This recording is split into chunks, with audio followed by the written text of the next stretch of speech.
Shooting footage finished. Hope you guys enjoyed that. We have got the Bear Creek Arsenal BC 102 compact 9mm their Grizzly out for review. So shout out to Bear Creek for sending this out for us to take a look at.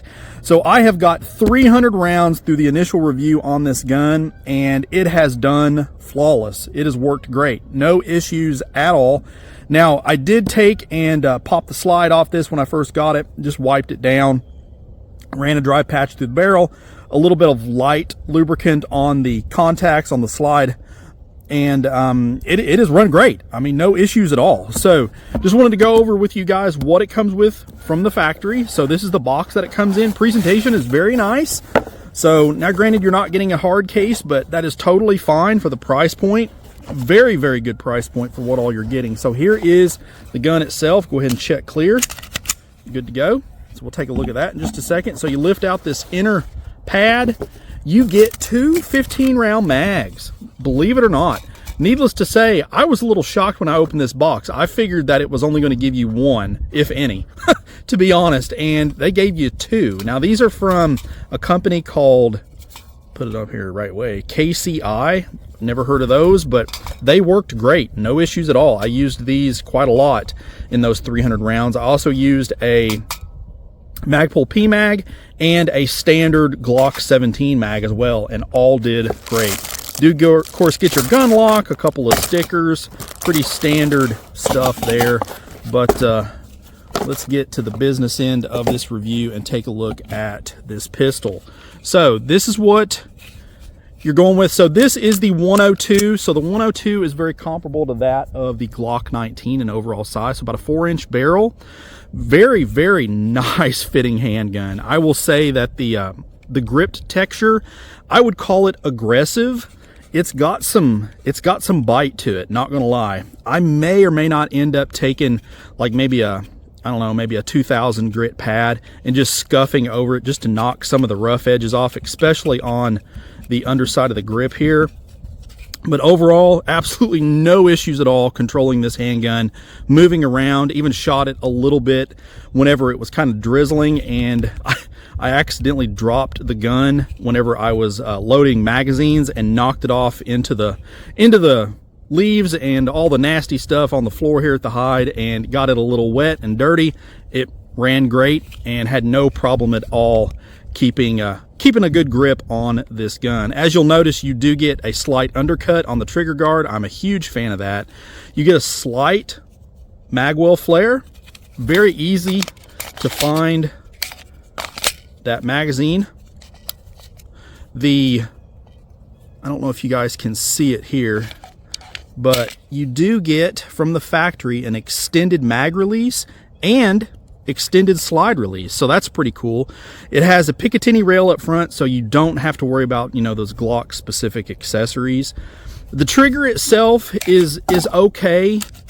It's about, I guess, what you would, the reset actually isn't that bad, not very audible, but I'd say the actual trigger pull is probably around 6.5 ish. No creep, no grit, so I do like that. The sights, they call these photoluminescent sights, so these are not night sights. Now, they do get a little bit brighter during the day and in low light conditions, but they don't illuminate at night. Now, this particular unit is cut for an RMR RDS, so you do have that provision there if you need that. And also, we have one of their 4150 Chrome Ollie Vanadium. And again, here, let's point that. You can see the barrel there. We have put some rounds to this sucker, and it has done very, very well. But overall, really liking this gun. I'm going to reposition the camera.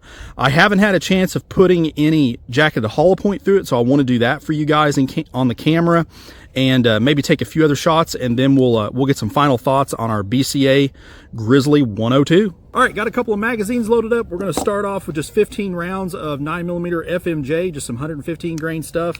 Let you guys see how that does, and then we'll try some hollow points.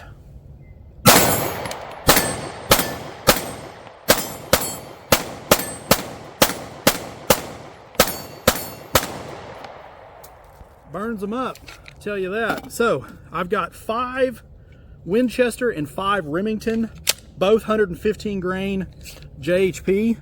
So now I've not shot any JHP through this, so stand by. Let's see how this does.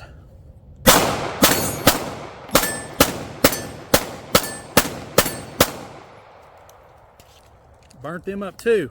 Now granted, I'm admittedly not a pistol shooter. However, I will say the sights out of the box were actually pretty dang good. I did not have to adjust them at all. I really like the finger pads on this gun here, how they've molded in that texturing up here on either side. Really great feature that way. Allows you to get a more consistent purchase on the firearm. But if you guys are interested in a real value-minded 9mm, I'm here to tell you, definitely take a look at one of these. This thing shot honestly better than I thought it was going to. It kind of surprised me. Absolutely no issues at all. I mean, it ran 100% flawless, everything that I threw at it. Now granted, would I carry it right now? No. I always do a 500 round kind of break-in validation period before I carry, something that, now not with a Glock, I know they work, but with something like this, it's got to go through that 500 round validation period for myself, just for me. But definitely stay tuned, because I am going to have some more on this as I get more rounds through it. Give you guys kind of a follow-up with that. But take a look at these. They have a ton of different variations. You can get them with threaded barrels. You can get the 101, which is a full size. May have to try one of those later on and see how they feel. But overall, pretty decent for the price point. Not bad at all. But if you got any questions on this, please post them up down below. Always glad to interact with you guys. Please like, share, and subscribe. It really does help the channel. As always, shoot straight. Later.